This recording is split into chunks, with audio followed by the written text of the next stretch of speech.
Si yo les preguntara quién es la persona más importante de Colombia, hoy día podríamos decir el presidente es la persona más importante, pero de pronto no es tanto el presidente, de pronto el ministro de Salud es la persona más importante, él es el que decide quién sale y quién no sale. ¿Qué creen ustedes que es el más importante? ¿Qué tal la alcaldesa? Ella, si el gobierno diga que podemos salir, la alcaldesa dice, no, ustedes no pueden salir. Ella puede cambiar las normas y eso los hace importantes. Pero pensemos en otra área, pensemos en los escritores.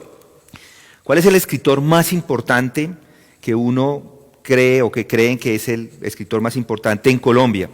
Algunos dirían Rafael Pombo, de pronto Álvaro Mutis, José Eustacio Riviera.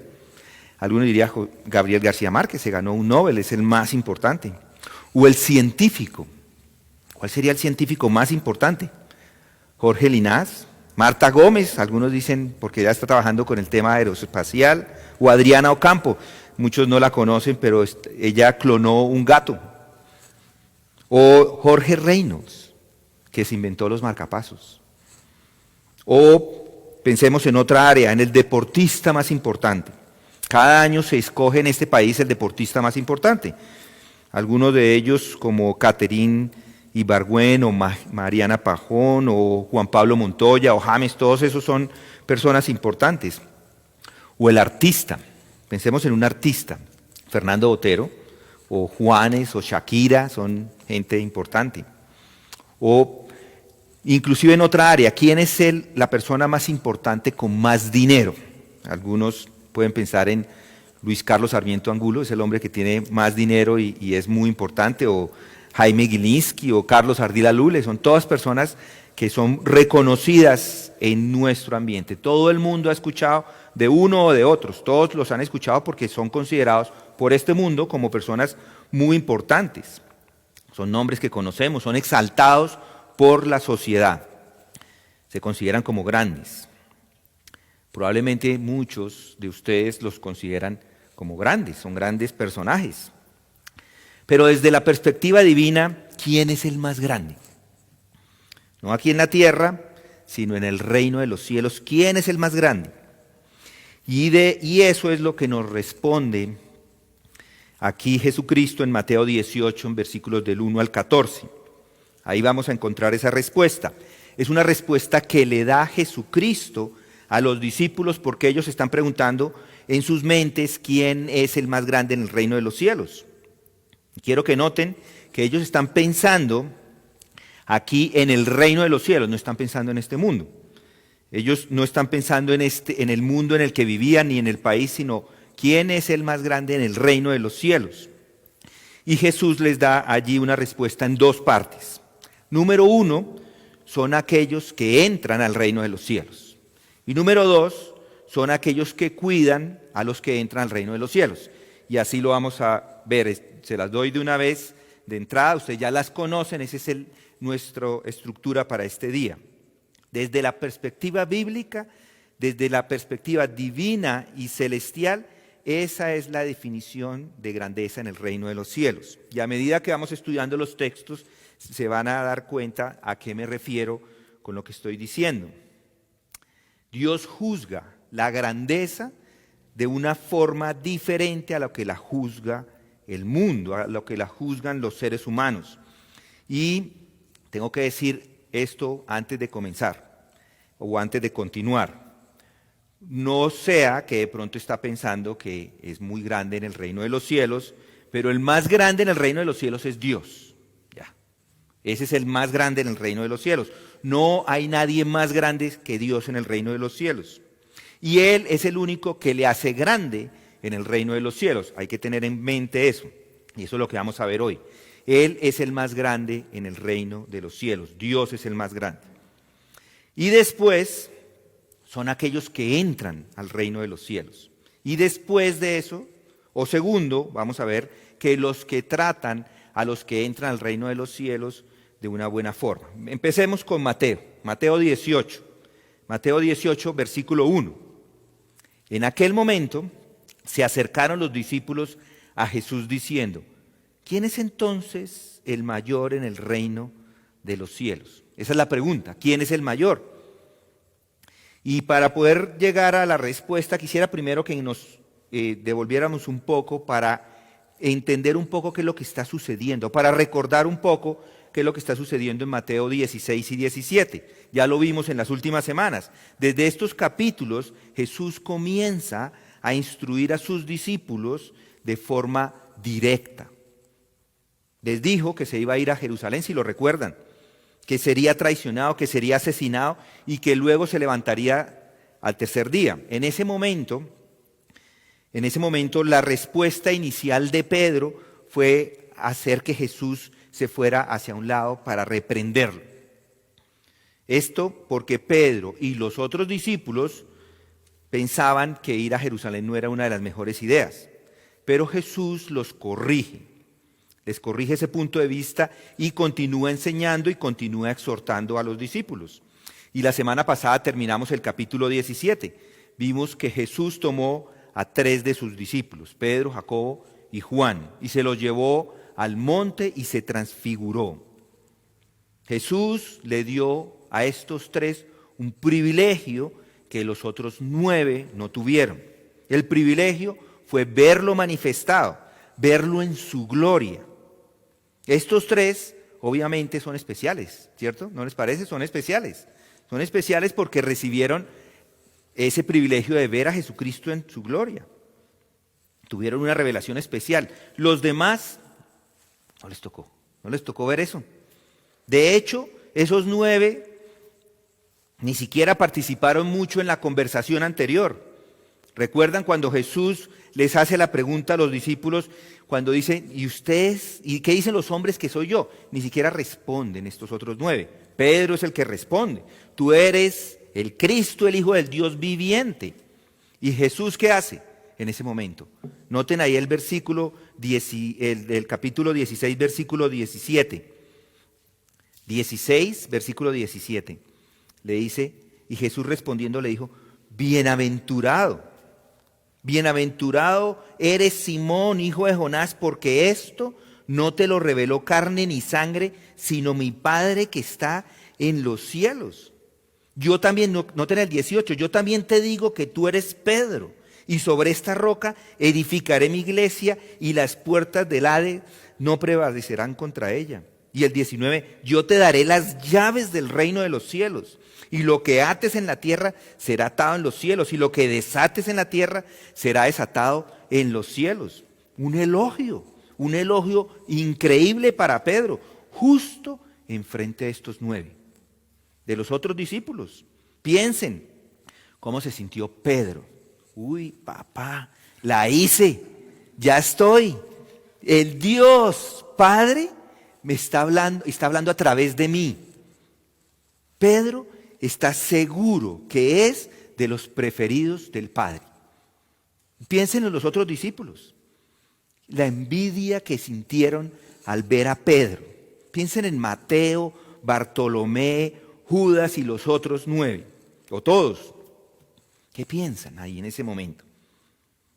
Aquí los especiales son estos 3. Nosotros, nada, nosotros de pronto para cargar las maletas, pero no somos tan especiales. De hecho, no fuimos ni siquiera capaces de expulsar el demonio que estaba en ese niño. Fracasaron. Solamente ese demonio es expulsado cuando llega Jesucristo. Eso lo vimos la semana pasada, o en anteriores, domingos anteriores. Estos 9 discípulos estaban discutiendo con los escribas del por qué ellos no pudieron expulsar ese demonio. Y es aquí donde nos encontramos. Estos 9 han fracasado espiritualmente.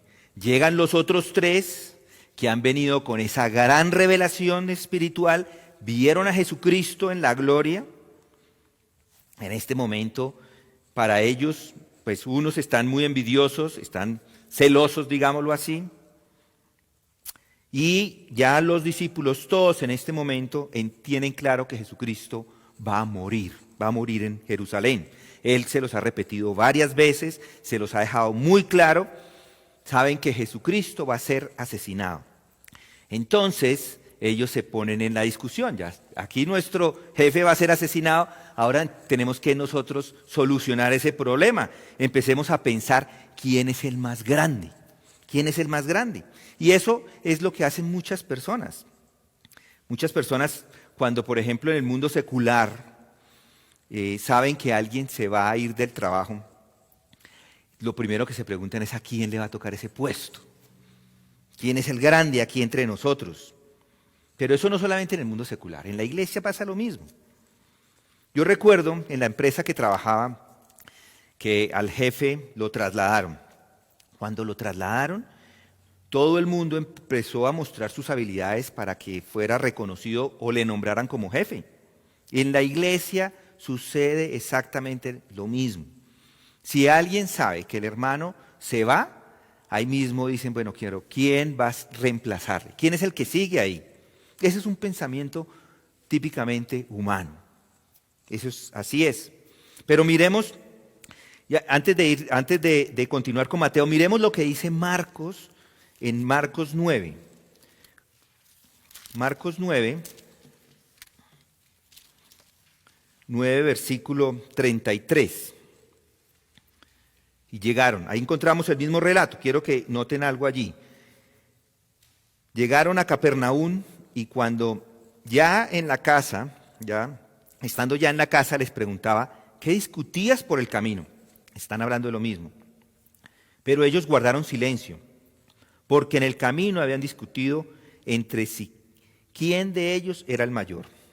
Recuerden que Marcos se basa en el testimonio de Pedro, es decir, que Pedro está entre este grupo de personas hablando. El Evangelio de Marcos es la perspectiva de Pedro, es el relato de Pedro. Y es ahora, entonces, en ese contexto que Jesucristo comienza a instruirles. Entonces, sentándose, llamó a los 12, el 35, y les dijo, si alguno desea ser primero, será el último de todos y el servidor de todos. Ahora regresemos a Mateo. Regresemos a Mateo. En el contexto, los discípulos han estado hablando entre ellos de quién es el más grande. Y con esto Jesús les da una lección. Jesús les dice que el más grande de todos es el que sirve a los demás. Y esto, por supuesto, causó un impacto en estas personas. En el reino de los cielos, el más grande no es el más importante, no es la persona más importante, no es aquel que tiene la mayor posición o la mejor posición, no es el pastor más conocido, no es el que tiene mayor protagonismo. Y esto es claro en las Escrituras. Inclusive no es el que tenga más dinero, por supuesto que no es el que tenga más dinero. Entonces, ¿quién es el que es mayor en el reino de los cielos? Jesús responde a esa pregunta con una ilustración. En Mateo 18, en el versículo 2 dice, y llamando a un niño, lo puso en medio de ellos y dijo, en verdad os digo que si no os convertís y os hacéis como niños, no entraréis en el reino de los cielos. En verdad os digo que si no os convertís y os hacéis como niños, no entraréis en el reino de los cielos. El que reciba a un niño como este, en mi nombre a mí me recibe. Y el que me recibe a mí, no me recibe a mí, sino a aquel que me envió. Lo que primero les está diciendo es que los que están allí son los que se convierten. O al menos que se conviertan como niños. Si no se convierten como niños, no entrarán en el reino de los cielos. Y esa es la respuesta. Ahí podemos dejar el servicio. Ya está. Esos son. Pero hay que explicar un poquito más esto. El término niño, aquí es una palabra que se refiere a una persona muy joven. Niño entre unos 3 a 7 años de edad. Y piensen en esto, no es un niño tierno. En realidad no es por eso que este texto está acá, no es que sea un niño muy adorable, o algunos están pensando, es que yo estoy pensando en mis sobrinas, en mis nietos, en mis sobrinos, en mis hijos. No.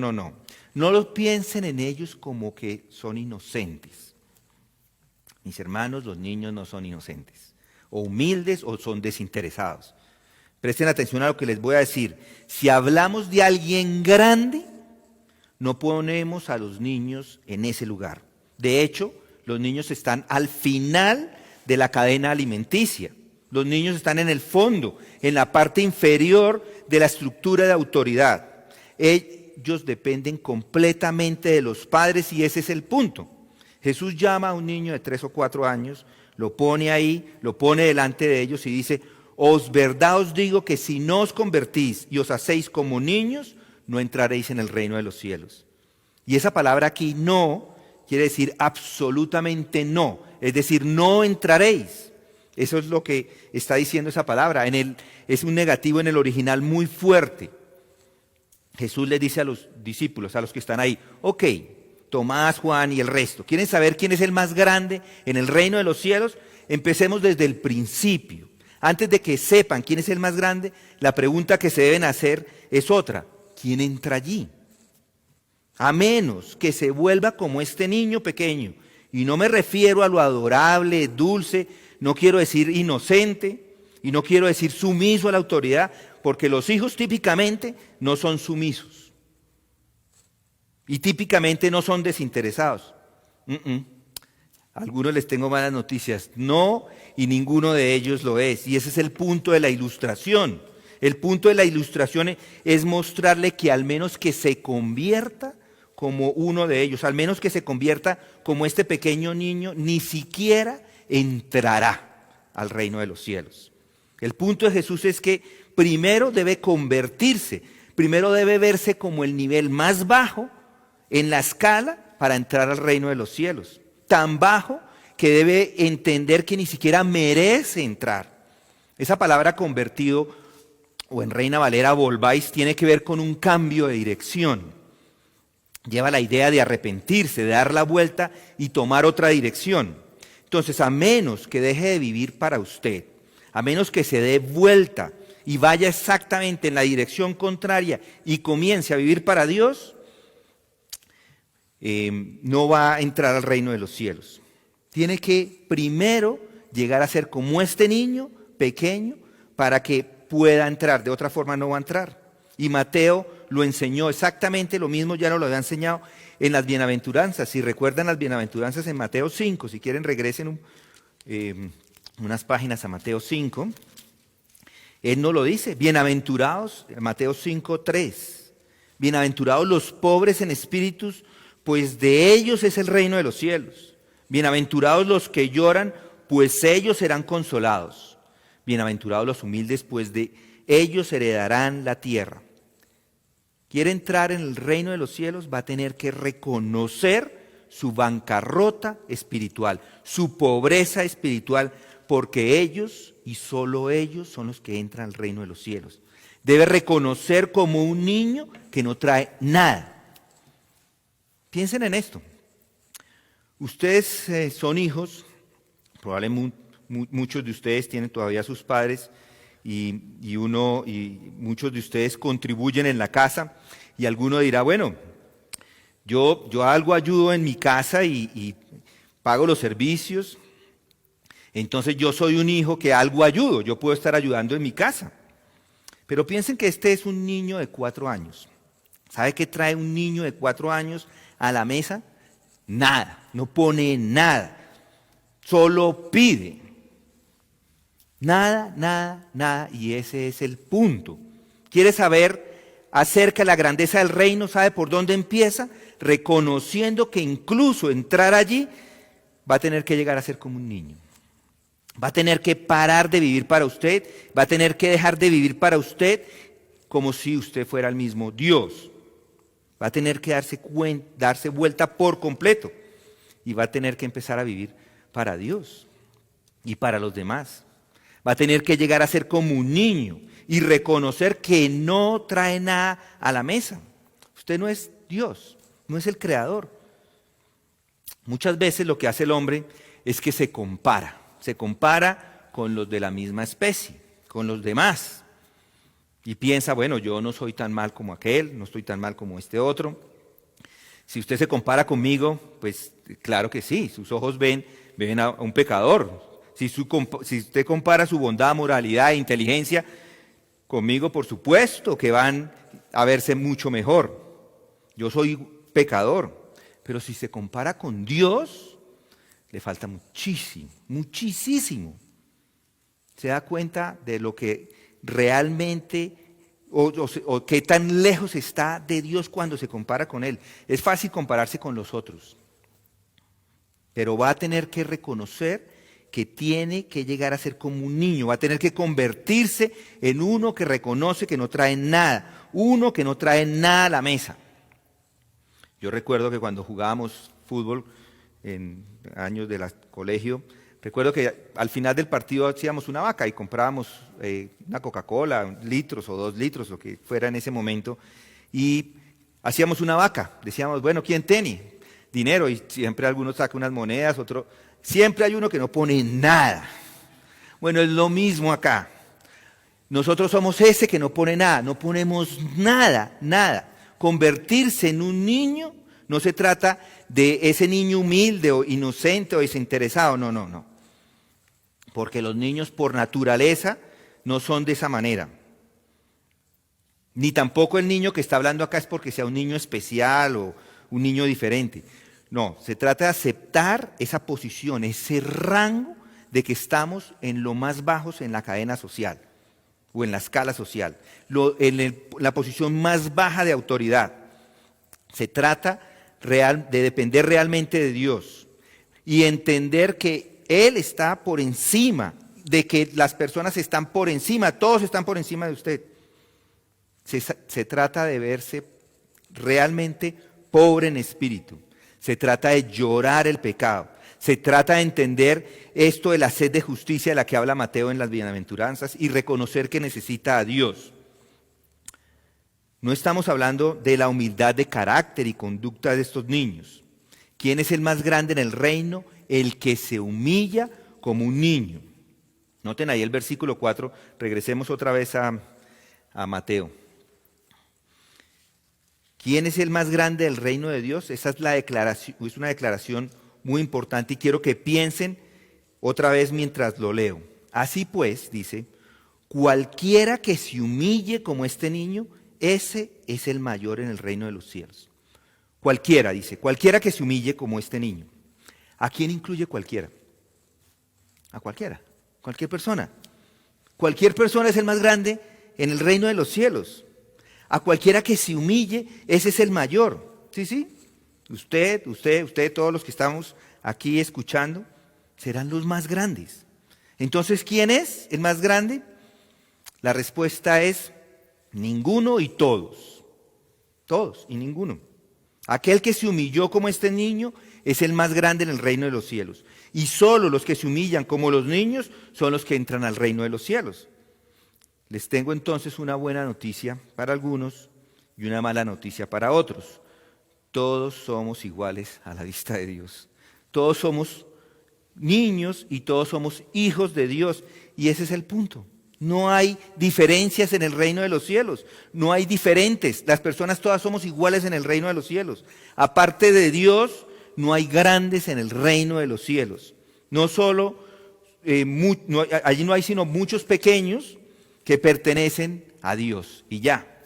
Dios es el más grande en su reino y todos los demás somos sus hijos. Así, de esta manera, así que si está en el reino, entonces es el más grande allí, junto con todos los otros niños, cada uno con cada uno. Eso es. ¿Por qué es la razón? Dios no tiene favoritos, no hay grandes en el reino de los cielos. Y la única manera de entrar al reino de los cielos es si viene como un niño con humildad y se arrepiente y reconoce que realmente necesita a Dios. Entonces lo que sucedía con los discípulos es que estaban viendo esta grandeza desde una perspectiva personal o individual. Ellos querían saber cuál de ellos era el más grande en el reino. Y Jesús, como lo hemos visto anteriormente, les enseña que para que aprendan a pensar, esa es la idea, que aprendan a pensar. Vayamos a Filipenses, quiero que veamos lo que dice Pablo en Filipenses. Es un texto que todos conocemos, lo hemos leído, lo hemos estudiado. Filipenses 2, a partir del versículo 3, dice, nada hagáis por egoísmo o por vanagloria, sino que con actitud humilde cada uno de vosotros considere al otro como más importante que a sí mismo. Dice acá que no haga nada por egoísmo o por vanagloria. ¿Y qué incluye nada? Nada para sus propios, para no hacer nada por sus propios deseos o para que usted sea vanagloriado o glorificado. Noten el cuarto. No buscando cada uno de sus propios intereses, sino más bien los intereses de los demás. Aquí incluye todo. Es considerar a los otros como más importantes que ustedes mismos. No solo no le preste atención a sus propios intereses personales, sino que también tenga cuidado con los intereses de los demás. Y noten el ejemplo que nos da aquí Pablo hablando de Jesucristo. Haya pues en vosotros esta actitud que hubo también en Cristo Jesús, el cual, aunque existía en forma de Dios, no consideró el ser igual a Dios como algo a que aferrarse, sino que se despojó a sí mismo, tomando forma de siervo, haciéndose semejante a los hombres, y hallándose en forma de hombre, se humilló a sí mismo, haciéndose obediente hasta la muerte y muerte de cruz.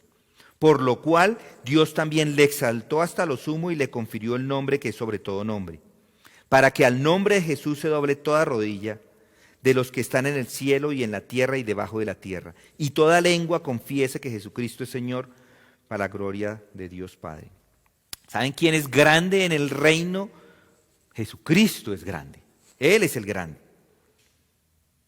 ¿Y cómo esa grandeza se manifiesta? Esto es increíble. Él no se quedó en el trono recibiendo la adoración, que se lo merece. Pero esa grandeza se manifiesta bajando de ese trono, entrando a esta creación como uno de nosotros. Esa grandeza se manifiesta cuando Jesús dice que no se consideró ser igual a Dios, que se despojó a sí mismo y se hizo hombre. Y por eso es que Él no hace milagros hasta que el Espíritu viene sobre Él. ¿Por qué? Porque Él restringe esos atributos divinos. Esa es la idea de despojarse. Él nunca dejó de ser Dios, nunca dejó de ser Dios, pero se sometió para ir a la cruz. Él nos consideró a nosotros y a nuestra salvación y a nuestro destino eterno como más importante que Él. Y aunque merecía recibir la gloria constantemente, se bajó de su trono y nos dejó llevarlo a la cruz, para que en su muerte pudiera pagar por nuestros pecados y así reconciliarnos con el Padre. Si notan a una persona grande, el modelo de uno grande, esa es la imagen de la grandeza, ese es el modelo a seguir, ese es el ejemplo de cómo se ve la grandeza en acción.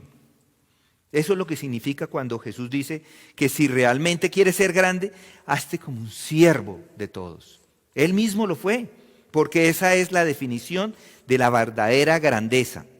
Y es por la naturaleza caída del hombre que el hombre tiene pervertida en su mente la visión de quién debe ser grande. El hombre, ¿qué es lo que quiere? Que todo el mundo lo mire a él, que el mundo gire alrededor del hombre, que le sirvan.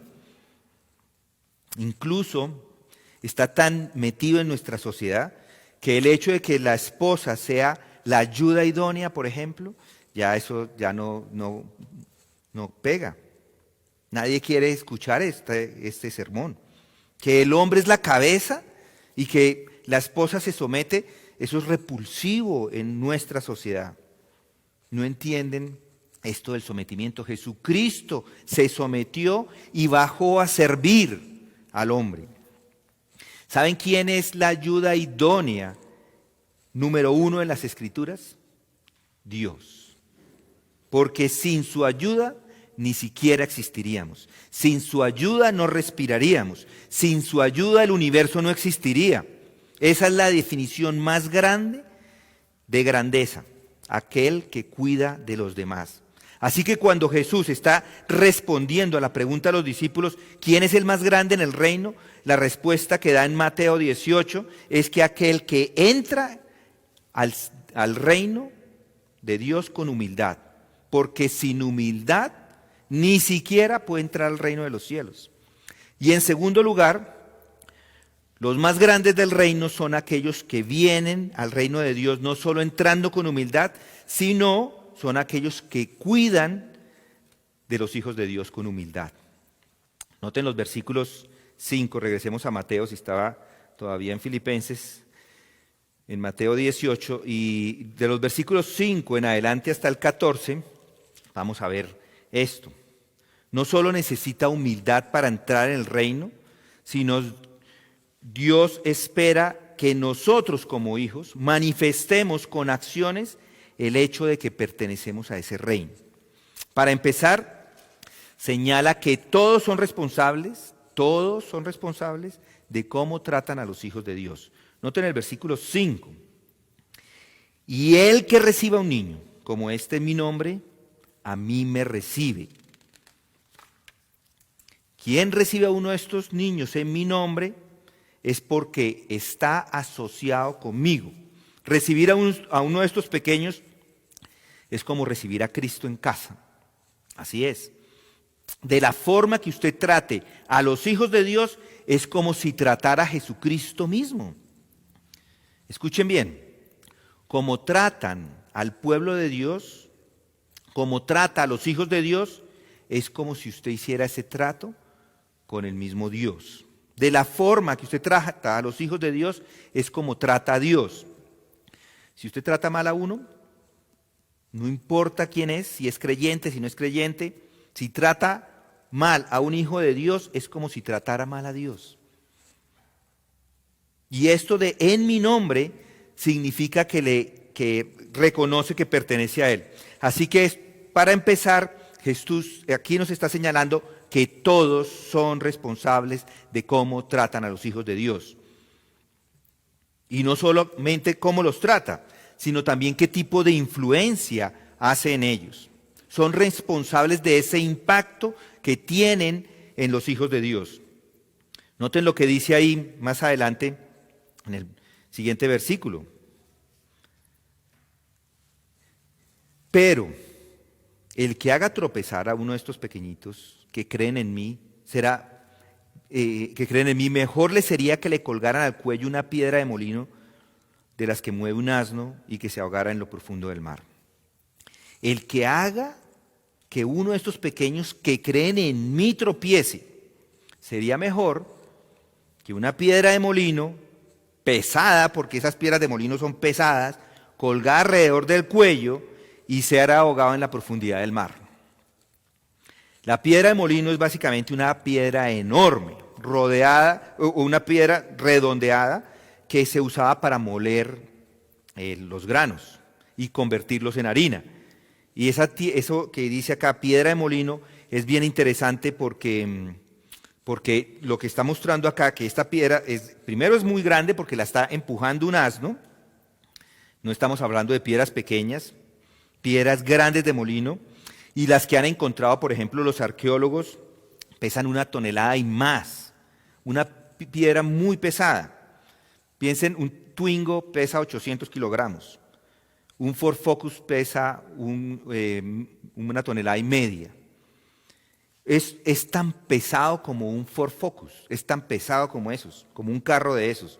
Entonces, si se pone una piedra de molino, se la amarra en el cuello y se tira al agua, no hay forma de sobrevivir. Tiren una piedra de molino así con el cuello unido al mar y verá que no sale nadie. Es una imagen bastante extrema. Ahora, es como si tuviéramos un carro, un Ford Focus, se lo amarrara al cuello y se tirara al mar. No es capaz de salir, no flota, se hunde. Y en esos días no se utilizaban esas piedras de molino para hacer esto.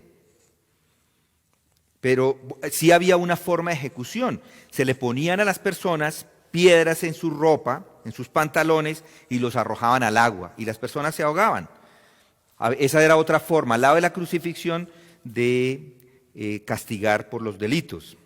Pero esto de las piedras usadas, esto lo usaban en la cultura en ese momento, en la cultura de la época.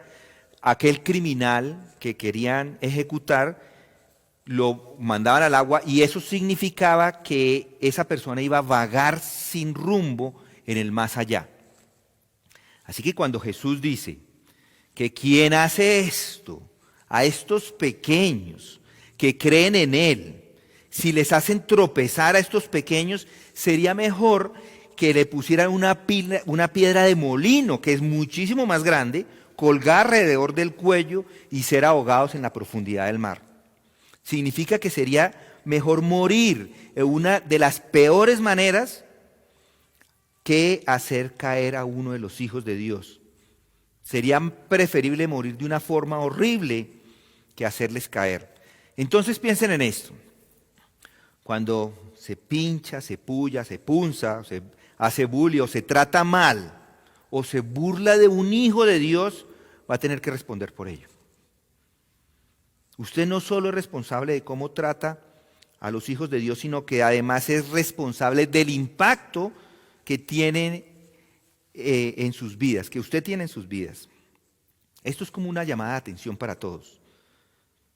¿Cómo trata a los hijos de Dios? ¿Cómo trata a los que no son como usted? A los que son mayores. Piense en los abuelos, en sus padres que están más ancianos, en los que son menores, a los que tienen una clase social diferente, a los que no tienen la misma educación que usted probablemente recibió. ¿Qué influencia está dando usted sobre estos hermanos y hermanas en Cristo? Si son hermanos y hermanas en Cristo, son de Él, son sus hijos. ¿Es una influencia positiva o no? Como uno de los hijos de Dios, no está exento. Usted no está exento de la responsabilidad. No va a ser condenado, ¿cierto? No tenemos la condenación, pero va a tener que responderle al Padre por ello por aquellas cosas que no le honró. Dios hará que todos sean responsables por la influencia que tienen en otras personas, particularmente sus hijos. Y hay de esa persona a través de la cual viene el tropiezo. Noten el versículo 8. Y si tu mano o tu pie te es ocasión de pecar, córtatelo y échatelo de ti. Te es mejor entrar en la vida manco o cojo que teniendo 2 manos y 2 pies ser echado en el fuego eterno. Escuchen, mis hermanos, si hay algo en su vida que está usando para tener un impacto adverso con los demás, es preferible que se lo corte. Sería mejor cortarse la mano, cortarse un pie, que tener que ser responsable por sus acciones eternamente porque le falló. Noten el versículo 9. Y si tu ojo te es ocasión de pecar, arráncatelo y échatelo de ti. Te es mejor entrar en la vida con un solo ojo que teniendo 2 ojos, ser echado en el infierno de fuego. Igual acá, si hay algo que está viendo, algo para lo cual está utilizando sus ojos para hacer caer a los otros, si tiene eso un impacto adverso en los demás, es preferible que ni siquiera lo tenga. ¿Quieren saber la definición de la grandeza del reino? En primer lugar, tiene que entrar allí. Primero debe ser como un niño y entrar al reino de los cielos. Va a tener que convertirse, va a tener que dejar de pensar en usted para vivir, pensar en Dios y vivir para Él y las otras personas. Va a tener que reconocer la verdadera grandeza en ese reino. Y en segundo lugar, va a tener que prestar mucha atención al tipo de vida que vive, particularmente en relación con los otros creyentes. El impacto que está causando en la vida de los demás. Porque ellos, los hijos de Dios, son muy importantes para Dios. La grandeza del reino se refleja en la humildad, se refleja en la santidad. Y por eso es que es esencial que nos tratemos bien. Es esencial la influencia que tenemos en los otros y esa influencia que sea correcta. Noten el versículo 10. Mirad que no despreciéis a uno de estos pequeñitos, porque os digo que sus ángeles en los cielos contemplan siempre el rostro de mi Padre que está en los cielos. Miren lo que dice, mirad. Ese verbo es un imperativo presente, es decir, mire y siga mirando constantemente. Mire de forma vigilante. Debe siempre estar mirando que no desprecie a uno de estos pequeñitos. Nosotros aquí en Bogotá tomamos mucho el pelo y nos reímos y la pasamos muy sabroso, pero el problema que tenemos en muchas ocasiones es que no nos reímos de nosotros, sino nos reímos de los demás. A veces ni siquiera nos damos cuenta. Critican cómo hablan los demás, cómo usan la tecnología, cómo visten, qué se ponen. ¿Qué es esto, mis hermanos? Somos creyentes. A veces podemos hacer caer a otros sin ni siquiera darnos cuenta porque nos gusta tomar del pelo y usted por qué hizo esto, por qué no hizo esto, por qué se vistió así o no se puso esto. Podemos hacer caer a las personas con cosas tontas. Son los hijos de Dios. ¿Estos pequeñitos son los hijos de Dios?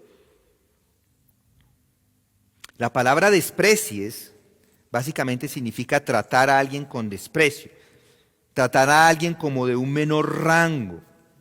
Y esto es lo que sucede cuando nos burlamos a veces de las personas. Les recuerdo, ¿cuál fue la pregunta original con la que iniciamos hoy? ¿Quién es el mayor? ¿Quién es el más grande? ¿Quién es el que tiene más alto rango? Si todavía está debatiendo esto en su mente, está haciendo exactamente lo que Jesús está diciendo acá que no haga. No desprecie a uno de los pequeños.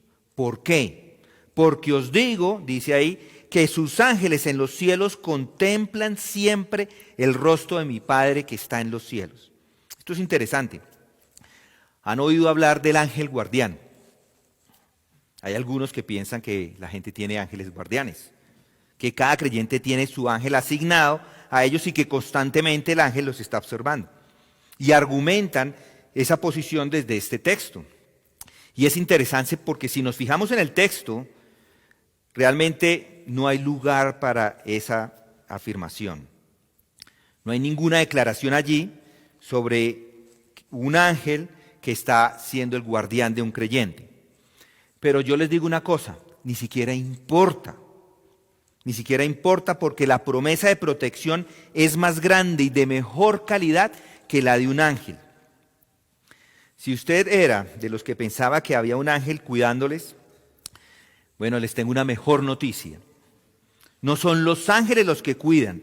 Noten, ellos están continuamente contemplando el rostro de mi Padre que está en los cielos. Y noten, no es un ángel, no es un singular, sino son ángeles contemplando y no le observan a usted, observan al Padre.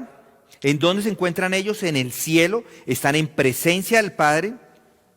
Pero ¿quieren saber quién le está mirando a usted todo el tiempo? ¿Quién tiene los ojos abiertos y todo el tiempo está cuidándolo? Cuidando de usted, atento a todo lo que le está pasando. Su Padre Celestial. El Padre lo está observando y los ángeles están observando al Padre. Y cuando el Padre da una instrucción para cuidar a uno de ellos, ellos simplemente obedecen. Ellos obedecen la instrucción de cuidar a los creyentes, pero el Padre es el que está mirando. Ellos están allí reunidos enfrente de Dios constantemente sin quitar los ojos de Él, delante del rostro, para que puedan ser enviados en cualquier momento. Y no solo uno, sino varios. Puede venir la ayuda de muchos. Entonces, esto es mucho más grande que la idea de que un ángel nos está mirando. Es preferible entenderlo de que Dios nos está mirando, que todos sus ángeles están ahí y ellos están dispuestos a hacer la voluntad de Dios en cualquier momento. Entonces, cuando alguien habla de esto de que su ángel le está cuidando, pues a mí no tampoco me gusta, porque el que le está cuidando en realidad es el Padre Celestial. Entonces, piensen en esto, tiene que tener cuidado de cómo está tratando a los hijos de Dios, porque el Padre Celestial está cuidando de esos hijos. Recuerde que Dios tiene una serie de ángeles en su presencia a su disposición que puede enviar en cualquier momento para ayudar a esa persona. ¿Recuerdan lo que Jesús dijo cuando lo arrestaron? Que Él podía llamar a una legión de ángeles y que vendrían en su ayuda al instante. Dios está en el cielo observando, cuidando de sus hijos y puede asignar o uno o varios o una legión para ayudar a sus hijos. Pero es Dios quien los envía y es Dios el que lo mira. En el versículo 11 dice, porque el Hijo del Hombre ha venido a salvar lo que se había perdido. Jesús vino a salvar a los perdidos, a los que son salvos, a los que se convierten en parte del reino de Dios, los que ahora son hijos. Dios se preocupa por ellos, siempre ha estado atento a ellos. Él conoce todo, es omnisciente, entiende todo lo que los hijos necesitan. Él no es como el médico que a veces visitamos y que lo visitamos y Él nos ayuda y nos ayuda con nuestra situación. No. Él vela constantemente y en todo momento por cada uno de sus hijos. Y ese es el punto aquí en el texto. Si alguien piensa que Jesús o que Dios está solamente temporalmente en su vida, es equivocado. Él está en todo momento, cuando tenemos una mala actitud, cuando pecamos, pero algo muy importante, que nos ve todo el tiempo, en todo momento, para cuidarnos.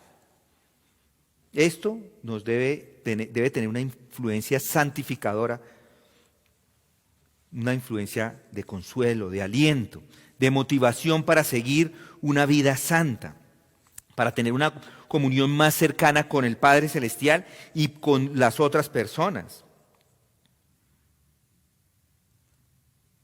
Estar en el reino significa ser parte de su hogar. El reino de Dios, estar en el reino de Dios significa ser parte de su familia. Y cada uno de sus hijos es parte de su familia. Hay una relación muy estrecha con el Padre. Por eso es esencial que nos cuidemos los unos a los otros, porque ellos, los otros, son parte del reino. Y noten cómo concluye Mateo, versículos 12 al 14. Aquí lo resume todo. ¿Qué os parece? Si un hombre tiene 100 ovejas y una de ellas se ha descarriado, ¿no deja las 99 en los montes y va en busca de la descarriada?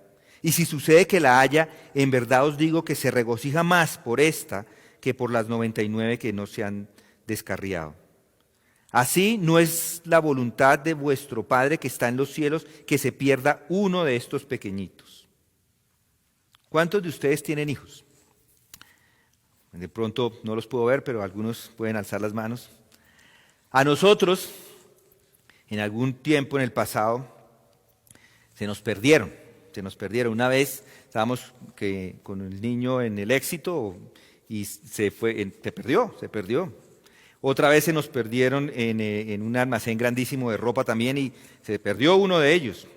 Pudimos haberlo dejado perdido, haber pensado que como ya teníamos otro, pues si hubiera, ¿qué más da? Ya teníamos uno más. Pero nadie piensa así. Si usted tiene 10 hijos, si tiene 99 hijos, es exactamente lo mismo. Si se pierde uno, deja esos 98 y se va por el que se ha perdido.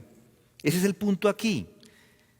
Si un hombre tiene 100 ovejas y una de ellas se ha desviado, deja las 99 en las montañas y luego va y busca la perdida. Y cuando la encuentra, se regocija más porque la encontró, no por las 99 que dejó allá. ¿Por qué esto es así? Porque todos somos importantes para Dios. Él ama a todos sus hijos. Por eso es que el versículo 14 dice así: así no es la voluntad de vuestro Padre que está en los cielos, que se pierda uno de estos pequeñitos. Noten, no dice la voluntad de mi Padre, sino ahora dice la voluntad de vuestro Padre. Les está diciendo, oigan discípulos, ustedes los discípulos, están discutiendo, preocupándose acerca de cuál de ustedes va a ser más grande el reino de los cielos. No pierdan el tiempo con eso. El más grande de los cielos es Dios.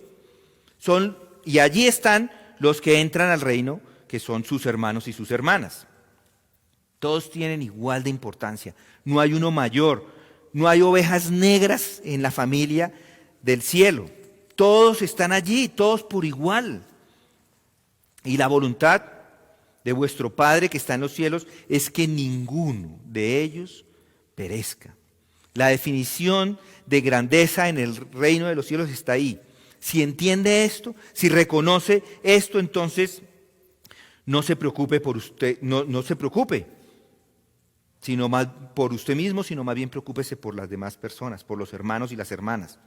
El hecho de que esta oveja se desviara y haya sido encontrada trae alegría. Demuestra claramente esto, la importancia de cada uno de los hijos para el Padre. También demuestra su compromiso de preservar a cada uno de ellos. La verdadera grandeza en el reino de los cielos se manifiesta verdaderamente con el cuidado y la preocupación por los hijos de Dios. ¿Quiere ser grande en el reino de Dios? Primero, asegúrese de que está allí, porque sin humildad no puede ni siquiera entrar, no puede entrar a ella sin arrepentimiento. Y después debe vivir cuidando de sus compañeros creyentes, de sus hermanos, preocupándose primero por su propia santificación y preocupándose por los demás, por el impacto que pueda usted causar en ellos. Cuide de sus compañeros, de sus hermanos, porque son igual de importantes para su Padre Celestial como lo es usted. Mis hermanos, hoy hemos aprendido que somos responsables de la influencia en los demás, de nuestro trato con las demás personas, de nuestra preocupación por los demás, de la forma como manifestamos nuestro amor por Dios y nuestra adoración a Dios en nuestras relaciones con los demás. ¿Quién es el más grande en el reino de Dios? Es Dios. Y después de Él estamos todos empatados. Todos estamos ahí. ¿Realmente quiere ser grande a los ojos de Dios? Sea un siervo de todos. Simplemente siga el ejemplo de Jesucristo. No solamente vele por sus propios intereses, sino cuide los intereses de los demás. No se considere a usted mismo como más importante que los demás, pero considera a los demás más importantes que usted. Y viva la vida así. Algunas veces estará reflejando la gloria de Dios y podría ser digno de ser reconocido como el más grande hombre entre los hombres. Pero piense en una cosa, si sumara toda esa exaltación, es menos que una gota en el mar, es menos que un grano de arena en todos los planetas del universo en comparación con la grandeza de Dios. Si realmente quiere ser grande, sea como Cristo y reconozca que solo un niño puede entrar al reino de los cielos y sírvale. Vamos a orar. Padre, muchas gracias por enviar a tu Hijo a morir por nosotros. Gracias por ese ejemplo perfecto de grandeza que nos ha dado, porque eres grande y debes ser grandemente alabado. Y como Pablo concluye en Filipenses 2, que dice que se despojó hasta el punto inclusive se despojó de su deidad hasta el punto inclusive de ir a la muerte en la cruz, y que tú le exaltaste, Señor, y que toda rodilla se va a inclinar y que toda lengua va a confesar, Señor, que ese ejemplo de Jesucristo lo podamos entender, que podamos reconocerlo, que podamos nosotros servir con esa humildad que Él sirvió, que a pesar de ser el Dios del universo, se vino en medio de nosotros y lo único que merecería era la gloria y la alabanza. Y